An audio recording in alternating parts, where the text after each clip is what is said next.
I'm just acting CHICALLYWOOD.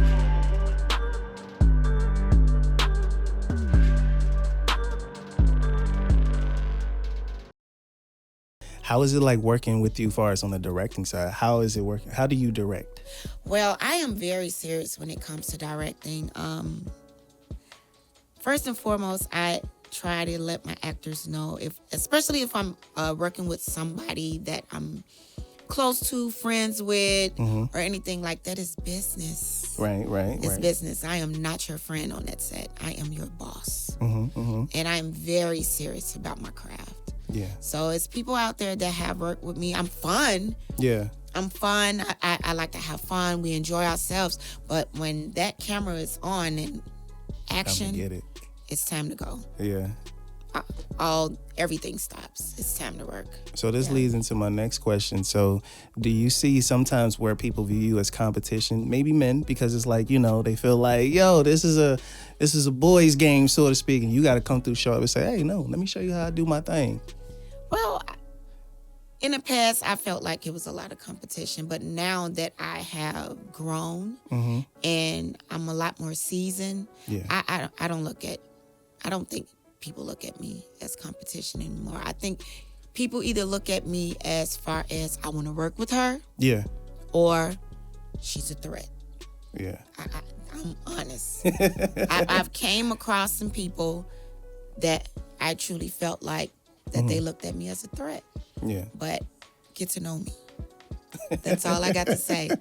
Get to know me and we will have a great partnership. That's all I just tell people. Don't be afraid to approach me.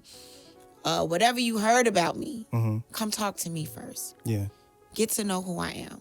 That funny person that you see me in those skits, that is me, 100%. All of that. The person that you see behind the scenes in the film when you watch my movie, all the creativity, that's me. And if you want to collaborate with me and you want to work with me, reach out to me. Yeah. I'm dope as fuck. Nice. In real life. Yeah. I ain't mad at that. Yeah. And that leads into because I was about to ask you, where do you get your confidence from? A lot of my confidence comes from, I'll say, my grandmother. Okay. My grandmother, my auntie, and I will actually say my mom. But more than anything, it comes from my grandmother. My grandmother is an alpha female. She was an alpha female. She's a very strong woman.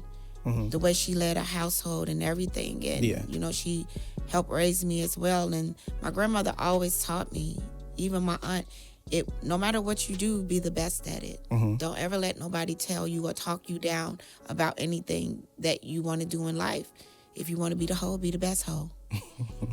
Right. Be the best at whatever you are. Yeah. And don't ever let anyone make you feel any different. And that's where my confidence comes from, because I was raised in a family with a lot of love and affection. And I talk myself through that. Every day I get up and I look in the mirror at myself and I tell myself, you are beautiful, you are strong, you are worthy, you are talented, you are gifted, and God loves you. If nobody else is proud of you or loves you, God loves you. So you take those gifts and talents that he gave you and you go out there and show them to the world. I do this. I drill it in my head every single day. That's my confidence. It comes from him. My confidence comes from him. That is beautiful. Yeah. And that leads into my next question. How do you deal with the rejection part of this business? Like, I know you've auditioned for certain roles, and it's just like, whether you felt that you deserve it or not, it's like, man. So for that person that's watching this and they looking at you as an inspiration, how did you deal with the adversity? Well, in the beginning, the rejection was hard. I went through that period of I'm not good enough.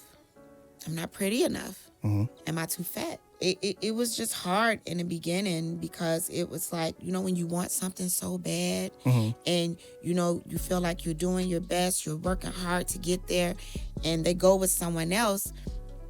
It's that thought that everybody has, what she has that I don't, Yeah. But now I handle rejection great, because one no can turn to 1,000 yeses, and it never stops me. So I just keep going. So I would like to tell someone that's out here looking or listening to this, that if whenever you get any type of rejection, don't take that as a loss. You know, you take that as a win. You know why? Because you got to keep going. I just look at it that way. It doesn't make me feel as bad as it did in the past. So I take those and I just keep rolling with the punches. Yeah. That's it. And you strike me as a person too that seems like you just go and create your own. You know? do. You know, so I do. So it's like if they keep saying no, and it's like, you know what? Let me get my team. Let me get my people. That's exactly what I did. Yeah. Yeah. Because I, like, you know, my first love is acting. Yeah. I love acting, and I wanted to be a part of everything. And I guess when I was going to the auditions and I wasn't getting my roles, I said, you know what? Why should I always have to sit here and wait for a callback or this or that? I'm gonna make my own movies. Yeah. I can star in my own films. Yeah. That's beautiful, Yeah. because I teach independency so much, you know. Yeah. Me being like able to wear a lot of hats, from doing music to filming to editing to producing to arranging, song composing and photography, cooking mac and cheese. I don't know. I just do a lot. But I've always been that person that's like, look, you can do this on your own. You just got to learn the rules to this game, so that way you know how to break them. You understand what I'm saying? Like, because and then on top of that, even then, when it comes to creativity, there's no such thing as rules. It's suggestions. You know what I'm saying? So I've always been that kid, man, that was like, I need to basically take this apart so I can put it back together the way I want to. Or I was the one in school that was always going back and forth with the teacher. Not because I'm just trying to be arrogant or whatever. I'm just genuinely trying to figure out, like, man, but you know, why they don't teach tax in school? You know, like, I'm trying to figure out, something was 99 cents. And then when I basically pretty much, you know, I pulled out $1, they talking about 107. Like, Like, make it make sense. Right. So these are the things that I would always question. I always ask all these questions.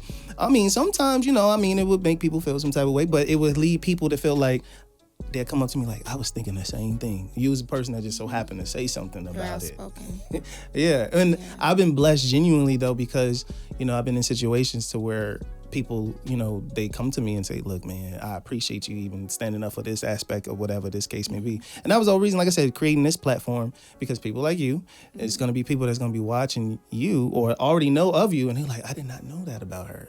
That is so dope, you know? So I guess my next question would be so have you been able to get out of Chicago? Have you been able to go to New York's and the LA's and Atlanta? I've been to Atlanta, Washington, D.C., Virginia, Maryland, Baltimore. I really don't travel a lot. That's crazy. We gotta get you out here traveling. I gotta get out, you know. We gotta get you past Stony Island. We gotta get you I've out. been to Kentucky, Mississippi, but it's like, I don't know. I just feel like LA, you know, was the place where I always wanted to go. I just thought Hollywood was where it's at. Now they saying Atlanta is the Black Hollywood. And I feel like it's so much potential here in Chicago, but it just make me feel like I'm just stagnant, like I'm just stuck. Because I want to broaden my horizons and take my work somewhere else. But I'm not going to say I'm afraid. It's just, I just haven't gotten up and left yet. That's what it is. Well, could it be because you feel like you're still building? You know? Yeah, part of that, and a part of me that doesn't want to leave is, I'm just acting CHICALLYWOOD.